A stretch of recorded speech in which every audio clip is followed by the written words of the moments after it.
During the Roman period, the Romans invited a Germanic tribe known as the Alemanni to Britannia. They were a Saxon tribe and were most likely invited to defend the province from other Germanic raiders. The Alemanni adopted Roman-style military tactics and farmed the land they were defending. After the Roman Empire, Angle migrants arrived in what we now call East Anglia, or the Kingdom of the East Angles.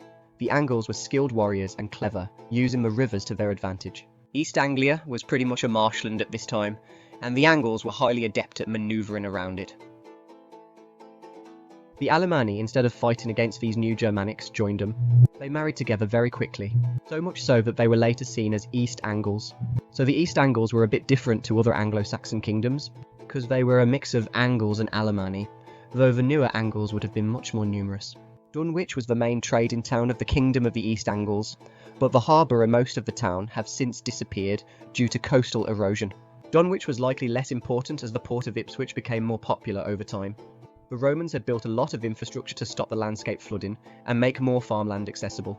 The East Angles largely ignored this infrastructure, letting East Anglia become more and more marshy.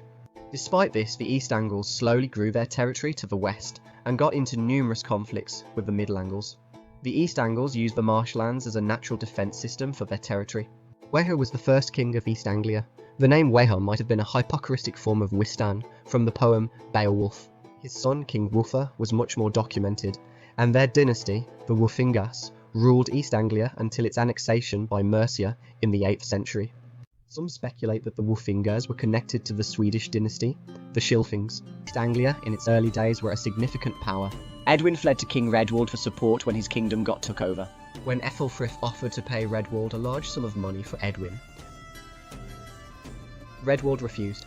Redwald of East Anglia then managed to defeat their much larger cousin Ethelfrith in the Battle of the River Idle in 616 AD during Edwin's exile. Edwin later regained his kingship, and King Redwald, around 600 AD, became Bretwalder over all the Anglo-Saxon kingdoms south of the Humber River. The famous Anglo-Saxon helmet found at Sutton Hoo belonged to King Redwald.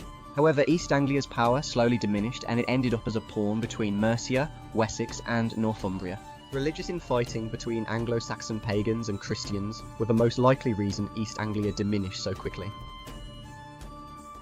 Hundreds of East Anglians were taken into slavery and sold off to the continent, mostly to the Franks.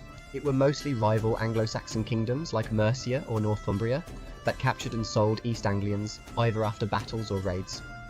This state of affairs carried on in East Anglia till Ealdwulf found himself on the throne. Instead of carrying on the fighting, Ealdwulf managed to unite his people and secure alliances with other Anglo-Saxon kingdoms, which let the East Angles defend themselves a bit better. Be sure to check out my other channel, History Sticks, for the complete, longer and comprehensive video.